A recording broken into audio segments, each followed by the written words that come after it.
자, 수리물리학을 우리가 왜 공부해야 되는지에 대한 설명을 잠깐 드리겠습니다.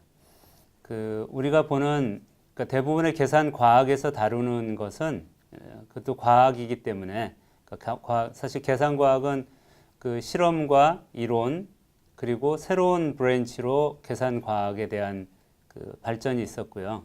근데 이제 계산 과학에서 주로 다루는 그 대상이 사실은 우리가 아는 그 자연의 현상, 요 윗부분 자연의 현상에 대한 것을 우리가 기술을 해야 되는데, 이 자연의 현상에 대해서 이해를 하려면 그 실험적인 부분과 또 여기 이론적인 부분이 다 연결이 돼야 됩니다. 그 자연의 현상이라는 건 예를 들면 여기에 우리가 어떤 물체가 하나 이렇게 공간에 있다라고 치면 이 물체를 보통 수학적으로 그 질량을 우리가 정해주겠죠. m이라고 쓴 여기 그 수학적인 양으로 그 질량을 대표하는데, 이건 질량 말고도 이제 여러 가지 종류도 있을 수 있습니다.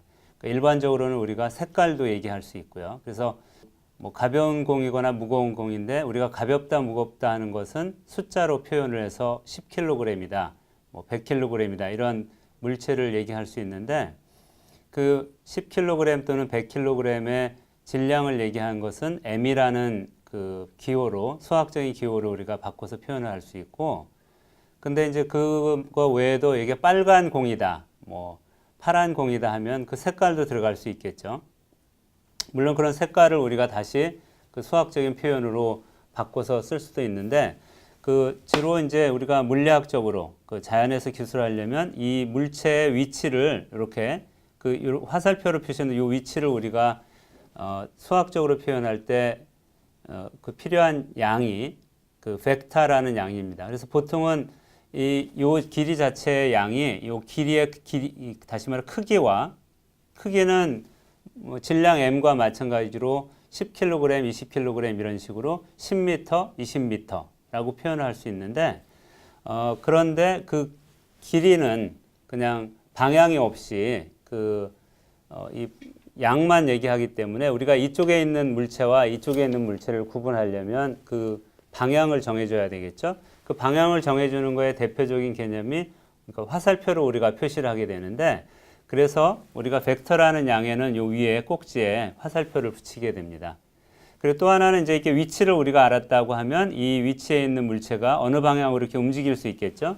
그 움직이는 방향에 대한 것을 우리가 표시하는 것도 역시 그 속력, 다시 말하면 시속 100km 그러면 시속 100km로 어디로 날아가느냐라는 것을 우리가 화살표로 표시하듯이 그 속력의 크기와 그 방향을 합친 것을 속도라 그러는데, 그 속도에 대한 것도 역시 이렇게 벡터로 표시하게 됩니다. 그래서 우리가 이제 벡터라는 거는 아주 기본적인 그 물리적인 양이 되겠고요. 이거에 대한 이제 우리가 확장된 개념은 뒤에 가서 다시 논의할 텐데, 그래서 그 실질적인 물체가 이루는 공간 또 그거에 대한 활용을 우리가 이해하려면 그것에 대한 수학적인 표현이 필요하고요.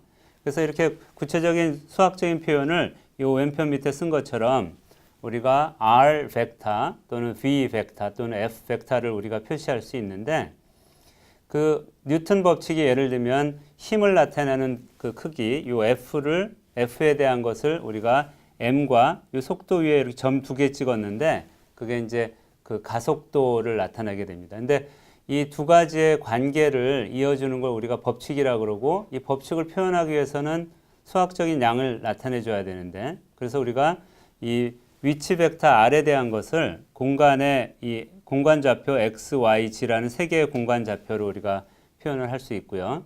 그 다음에 속력도 마찬가지, 속도도 마찬가지로 그러니까 vx, vy, vg라는 세 개의 그 변수로 나타낼 수 있겠습니다.